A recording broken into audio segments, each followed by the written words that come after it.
Shalom. Salam damai sejahtera buat semua kita. Salam damai sejahtera buat Bapak Son, Mama Yo. Ada sukacita. Amin ya. Sesuatu yang membawa sukacita. Sesuatu yang membawa kedamaian. Ketika kita ada di dalam satu kesempatan mengalami anugerah Allah.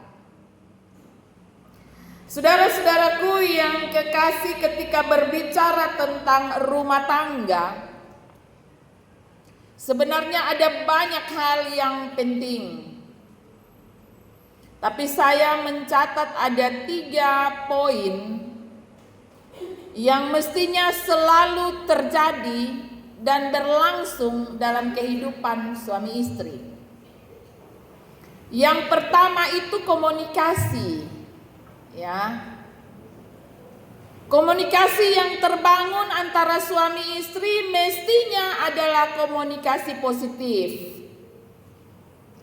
Komunikasi yang terbuka, komunikasi yang jujur. Rasul Paulus bilang, kasih itu jangan pura-pura. Ya. Tidak ada yang disembunyikan.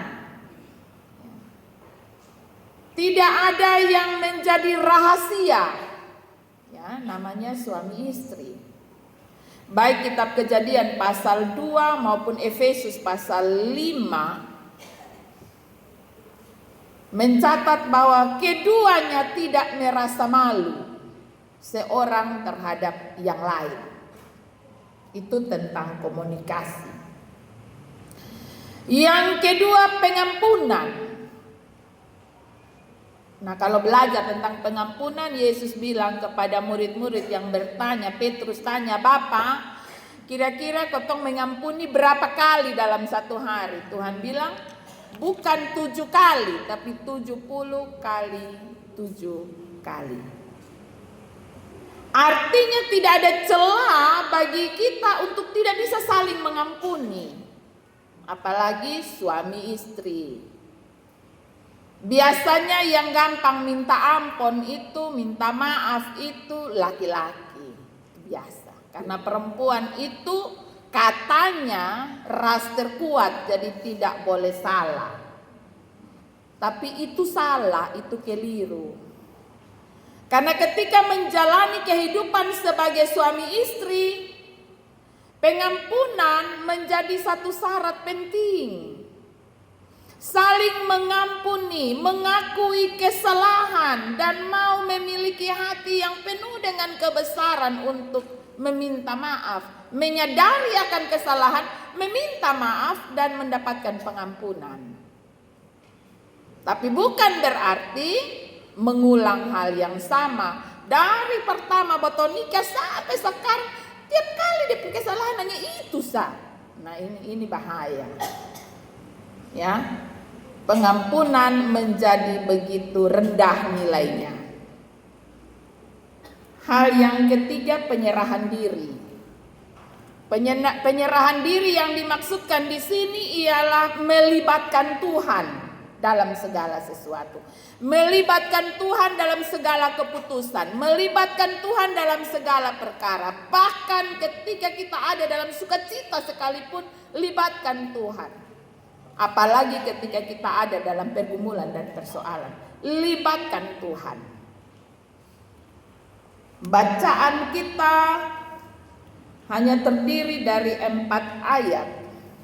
Ayat yang pertama dia bilang kasih itu harus tulus, bukan basa-basi. Kasih itu tidak boleh pura-pura. Kasih itu adalah tindakan nyata yang tegas. Dan karena kasih maka orang mesti berani untuk membenci kejahatan. Berani untuk menolak yang namanya kekerasan. Karena ada kasih, ya. Bagi saudara yang kemarin mengikuti ibadah syukur ulang tahun Bukit Zaitun, kemarin Bapak Pendeta Yandi ya menjelaskan tentang hal kasih. Kadang-kadang ada hal yang menjengkelkan ya, kemarin kalau ingat ya, menjengkelkan dari pasangan kita, tapi kita harus punya kasih dan kita harus tetap sabar karena itu Alkitab yang mau. Bukan bottom mau, tapi firman Tuhan pun mau ya. Itu kasih yang tulus, kasih yang tidak pura-pura. Ayat yang ke-10 dia bilang begini, hendaklah kamu saling mengasihi, saling mendahului. Kata saling ini kenapa saya pertegas? Karena saling ini penting. Kalau bilang kata saling berarti sama-sama tuh punya kedudukan sama. Saling mengasihi, saling mendahului dalam memberi hormat. Berarti dua-dua punya kesempatan yang sama, punya tanggung jawab yang sama untuk saling mengasihi dan memberi hormat. Ya, menghormati pasangan ya. Ketika Mama Yo begitu menempatkan Bapak Son dalam tempat yang tepat dalam memberi penghormatan, maka keluarga Kapitan dengan sendirinya menghormati Bapak Son. Demikian juga sebaliknya ketika Bapak Son memberi tempat yang layak dalam hal mengasihi Mama Yo, maka dengan sendirinya baik anak-anak dari Bapak Son maupun keluarga Ngonggoe pun akan mengasihi dan memeluk Mama Yo. Itu yang artinya dari kata saling. Tidak baku tunggu. Kalau saling itu berarti tidak baku tunggu. Ya. Kalau dia hormat beta, nabe hormat dia toh. Kalau dia sayang beta, nabe sayang dia toh. Nah, itu kalau baku tunggu. Tapi yang dicatat oleh firman Tuhan ini ialah kata saling. Saling artinya tidak baku tunggu, tidak baku lihat. Siapa yang dahulu? Hal yang berikut pada ayat yang ke-11. Dikatakan di sini, janganlah hendaknya kerajinanmu kendor. Biarlah rohmu menyala-nyala dan layanilah Tuhan. Ini penting. Memberi tempat yang layak untuk Tuhan. Tuhan memiliki tempat yang pertama dalam kehidupan berkeluarga. Ya, saya ini mengakui Bapak Son dan Mama Yo ini luar biasa. Kenapa? Karena ketika kelas kata kesasi pranikah, dua orang tua ini rajin mengikutinya. Ya, saya bilang walaupun kelas khusus itu kami selalu berisi dengan diskusi ya, dan selalu diisi dengan ya sukacita, sukaria ketika kelas itu ada. Semua pembicaraan saya selalu bangun dalam bentuk diskusi, bukan seperti guru yang mengajar anak-anak. Dan Bapak Son dan Mama Yo ini orang yang saya bilang sangat-sangat humoris. Semua hal pasti ketawa. Ya, kalau saya omong, saya pikir-pikir, ini orang tua, saya nasihat.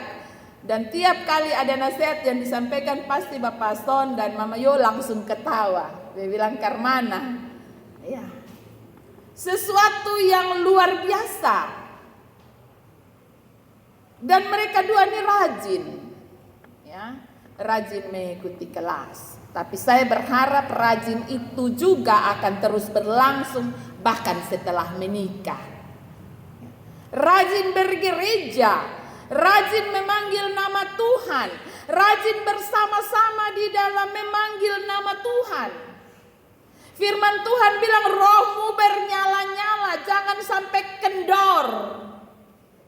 Ya, jangan sampai kendor. Rohmu terus menyala-nyala. Layani Tuhan, panggil nama Tuhan, hadirkan Tuhan dalam kehidupan rumah tangga. Ayat yang ke-12 merupakan resep praktis. Dia bilang begini, bersukacitalah dalam pengharapan. Selalu punya pengharapan. Jangan sampai kehilangan pengharapan. Selalu punya pengharapan. Saya selalu berharap ya. Bapak Son harus selalu tanam itu dalam diri Mama Yo juga. Saya selalu berharap bahwa tubuh saya selalu sehat sehingga saya bisa selalu mendampingi istri saya. Mama Yo pun demikian. Selalu punya pengharapan saya mau umur panjang supaya saya tetap bersama-sama dengan suami saya. Selalu punya pengharapan dalam kehidupan, karena pengharapan itu motivasi yang paling kuat untuk kita memiliki umur panjang ya. Orang yang tidak punya pengharapan, sakit suruh minum obat saja san mau, ini semua mati ya. Itu orang yang tidak punya pengharapan. Tapi harus selalu punya pengharapan, dan pengharapan itu membawa sukacita. Dia bilang bersukacitalah dalam pengharapan. Yang kedua, sabarlah dalam kesesakan. Semua rumah tangga ada dia pun kesesakan, ada dia pun soal, tapi dia bilang sabar ya. Saya kembali ingat khotbahnya Bapak Yadi, sabar ya. Mam tua boto-boto jubab son, sabar ya. Ya.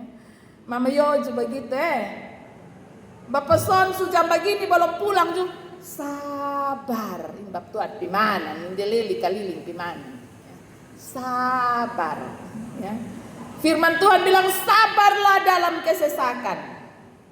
Dan yang terakhir dia bilang bertekunlah dalam doa. Doa menjadi jawaban semua pergumulan ya. Karena itu tetaplah setia, saling mengasihi, penuhlah sukacitamu ketika hidupmu senantiasa mengandalkan doa, mengandalkan Tuhan.